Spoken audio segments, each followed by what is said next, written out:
Alrighty, welcome back to another video. It's been a little while, a little over 2 weeks. I have not made a video for 2 weeks because I really needed a break. There's just a whole lot of crazy shit going on in the world, as you could see, self-isolation, all that kind of good stuff, and it's been playing around with the sanities of a lot of people, and including myself. So I just thought to myself, hey, I need some time to adjust. I need like 4 hours a day just to read. And not just to reading one language, but reading 3 languages so my brain can be constantly occupied. Or does that make any sense? So after a brief adjustment period, I am perfectly healthy. I am fine. And I'm trying to keep myself indoors, not to get this thing spreading again, because it is pretty damn awful given the numbers, how fast this thing is spreading. So I'm really fulfilling the requirements in both worlds here. On one hand, I really get to stay back and just read. Like, goddamn it, 4 hours a day. That to me is a luxury statement. And on the other hand, I can prevent the spread of a disease. And I can prevent occasions where I could potentially get the thing. So it's win-win on both sides for me. So for the past 2 weeks, it's just needless to say extensive reading for university classes online and also some personal reading.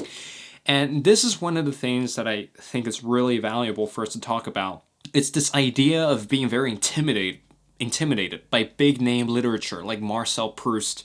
Like, goddamn, if you go out on the streets and you talk about, hey, let's read a play by Samuel Beckett, people are going to look at you weird, like you're going nuts or something. And when you pull out a book and you read like a paragraph to a certain person, or if you hand this book to another person for them to read it, and just for shits and giggles, I'm going to read one of my favorite paragraphs On the Road. This paragraph is describing Burroughs from the eye of Jack Kerouac, which is Cell Paradise in the book. There's a strange story about his college days which illustrates something else about him. He had friends for cocktails in his well-appointed rooms one afternoon when suddenly his pet ferret rushed out and bit an elegant teacup queer on the ankle, and everybody hightailed it out of the door, screaming. Old Bull leapt up and grabbed his shotgun and said, "He smells that old rat again," and shot a hole in the wall big enough for 50 rats. On the wall hung a picture of an ugly old Cape Cod house. His friends said, "Why do you have that ugly thing hanging there?" And Bull said, "I like it because it's ugly." All his life was in that one line. So good. Too good. The point that I was trying to make there is that if I just give this paragraph or passage to a random person on the street, to a random friend of mine, for example, that's not exactly that deep into literature. They hear about Jack Kerouac, such a big name in, 20th century literature. The Beats generation, so to speak, they're going to think that there's something profound about the paragraph. They're going to think about, where's the hidden meaning? Where's the thing that I can pick apart? This bad habit that we got from school of always looking for something to analyze where there's just not really anything. I mean, in certain cases, there are things to analyze in texts. Don't get me wrong. But to approach a piece of literature firsthand, using that sort of complex logical analysis, that's just dismissing the whole point of great literature. Analysis is in retrospect. And you reading the literature, you are sort of the harbinger, trying to get in there, trying to find out the meaning, trying to really get by this thing. And as a harbinger, you can't really give in to that sort of wanting to analyze everything at first go. That's just going to sabotage the entire progress. So, for example, I give that paragraph Jack Kerouac that I just read to you. It's a really funny description of William Burroughs. Actually, Bull in the book, O Bull Lee, that's William Burroughs in real life. And if you want a history lesson on that, I can make a video on the Beats generation, because Beats generation is just the best. I think their stuff is just amazing. So, Beat generations aside, if I give that paragraph to a random person, their first reaction is to sort of like analyze it and pick it apart. And to sort of trying to get onto your frequency and trying to, analyze you. Why do you like that passage so much? So there's just this thinky brain, part of the brain opening up.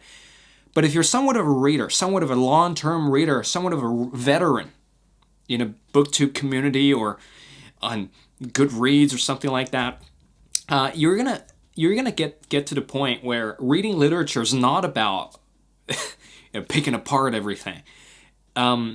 You kind of learn to suspend your thinky part and just to get it in on a first reading. And then on a second reading, do you activate that sort of thinky part? And thinky part is not activated out of a sense of obligation, like you do at school, but out of just the appreciation for the literature itself, because first time when you've read it, you've loved it so much, and second time when you come back to it, you're able to sort of dive back in.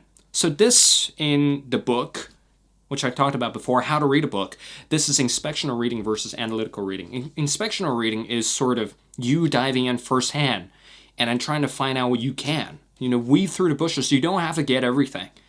On a first reading, you rarely get everything. For example, on the road, I've read this damn thing 3 times, and only on the third reading have I really gotten it? Have I nailed it down? Have I really got that sort of energy that the book is trying to get out? Had I really understood the prose style and what was the author trying to convey? That's when I truly got it on the third reading. First inspectional reading, I just let it wash over me. I didn't get everything. I didn't understand everything. But then second reading was the time where I think to myself, holy shit, there's so much below the surface.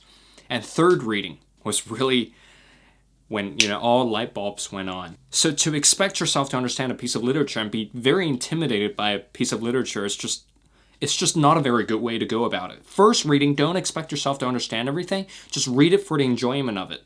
And then second time, if you still like it, if the inspectional reading made a deep impression on you, then come back to it. Because on the second time reading, that impression will just deepen. I can guarantee you that if you love a book first time reading it, even if you didn't love everything, even if you didn't understand everything, second time is always going to be like 20 times better than the first time. This happened to me with Marcel Proust's Swann's Way.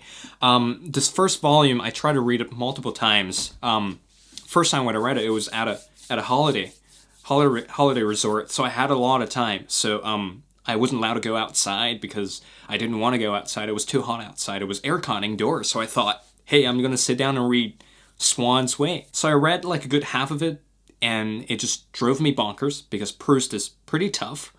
I didn't get everything, but there were certain lingering scenes where I was like, I really liked it, and they're worth going back to. So about a week ago, I returned to Proust, and this time I think I truly got it. It's one of those experiences that cannot be articulated into words, where you just dive back into a book that you've already read before, and you read it again, and you think to yourself, I've missed so much first time reading it. So bottom line, don't expect yourself to sort of be scared of literature. Don't scare yourself away from literature because you don't understand it first time reading it. Plow through the first reading. Not plow through, but just sort of race through it like you race through a comic book.